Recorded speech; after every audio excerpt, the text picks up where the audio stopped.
This is the Skoda Kodiaq, and it could well be the most significant car in the Czech firm's history. Now we all know that Skoda makes good cars, but they're still not seen as truly desirable. However, this could be the car to change all that.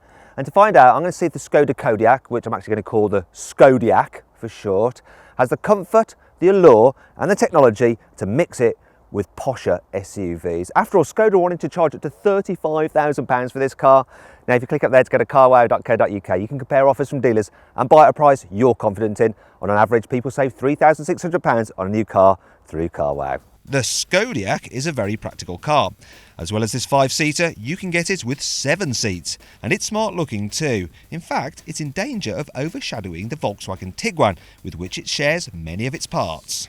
Actually, there's no real need to speculate, is there? We can use the power of the internet to decide. So what I want you to do is click up there to vote which you guys think is the smartest looking car, the Kodiaq or the Tiguan.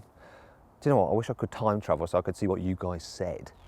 And as every physicist knows, you can't talk about time without mentioning space. And the Skodiaq is vast, like the universe. As you can see, there's absolutely loads of room back here. Now, this seat is my usual driving position. And that's because it's a left-hand drive European car. When we get the right-hand drive UK cars, I'll do a full in-depth normal CarWow review on it. But for now, let's keep things scientific. So what I'm going to do is show you just how huge it is. So if I measure from the seat base, now come on, to the seat back, I've got 80 centimetres there. From the base again to here, look at this, I was good at DIY. I've got a metre, and across the seats, I've got 130 centimetres. I mean, it's massive, isn't it? Absolutely massive. In fact, there's enough room for me to just kind of lie down and hibernate. Maybe like a Kodiaq bear. Sorry, that gag was rather corny and not in keeping with the fact this car is supposed to move Skoda up market. But does this extend to the driving experience?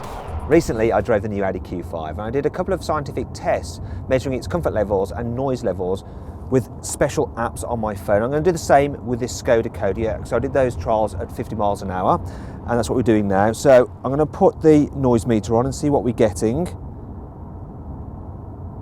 So there you go, I've got a reading. 71 decibels. Now in the Audi Q5 I've got 68 decibels, and that's the difference between normal conversation at 3 feet for the Audi, and this is more like busy traffic. So it is noticeably louder in the back. I'm going to put the vibrate-ometer on now. There we go, got a reading, and it's saying 6.4. Now with the Audi I had a reading of 5, and 5 is rather strong shaking, dish is broken, whereas this 6.4 is heavy furniture moved. And yeah, I mean, it's reasonably comfy in the back here, but it's not quite up to premium car standards in terms of noise insulation and comfort. To be fair, the Audi was on air suspension and this Skoda is on normal adaptive dampers, which are optional. But still, this is without doubt a new high mark for Skoda comfort. As for the handling, well, you know, I wouldn't describe it as sporty, but it certainly isn't grisly either. Sorry about that. I bet your eyes are rolling at that awful bear joke. But I tell you what, this Kodiaq isn't rolling too much in the corners. I mean, it stays fairly flat actually, and it's got loads of grip, kind of almost hugs the road, a bit like a bear, big bear hug. Okay, I promise, no more bear gags. But yeah, I'm quite impressed with how this thing drives. Even on a twisty road, you know, I think it drives as well as many premium SUVs, such as a Land Rover Discovery Sport. Just don't expect it to be quite so good off-road, even with four-wheel drive. Also, you don't quite sit so high as in the Land Rover, so you don't feel quite so important. But the view out is still very good, and so too is the view of the dash. But what about the quality? To find out, I'm going to scrutinise this cabin and see how long it takes for me to find a bit of trim that just feels a bit cheap and nasty. So let's start up here. No, that's damped. Steering wheel feels nice. Dash is all squidgy. This is pretty nice as well. They feel fairly solid actually. I know the glove box. I mean, look at that, that's damped. Whoa, even that's soft touch. Quite like that as well. Yeah. Maybe that's a little bit hard, brittle and scratchy. Kind of clutching at straws really. I think the interior of this is actually higher quality than the Volkswagen Tiguan. Oh dear. And don't forget, the Skoda is bigger with an absolutely massive boot that's ginormous with all the seats folded. It has a 12-volt socket, hanging rails and seat releases in the boot. It's just a shame about the small load lip and ridge in the floor on this 5-seater version. This particular car is the 1.4 litre turbo petrol with 150 horsepower. Now it should be able to do 49.6 miles per gallon, but if I look at the trip computer, I'm doing 39.6. Oh.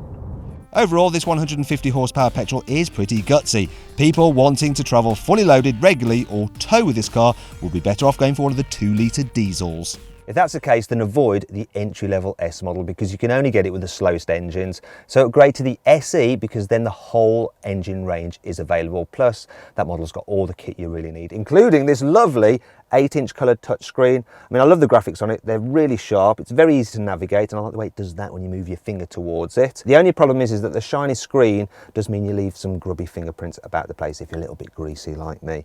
It does come as standard with Android Auto and Apple CarPlay. Plus, there's MirrorLink for those poor souls who only have Windows phones. Now, if you want your Skoda to feel properly posh, then you'll need this SEL model because then you get luxury items like Alcantara on the seats. It's all nice to feel an Audi-like. Kind of got a little bit sexual then, and I don't know why.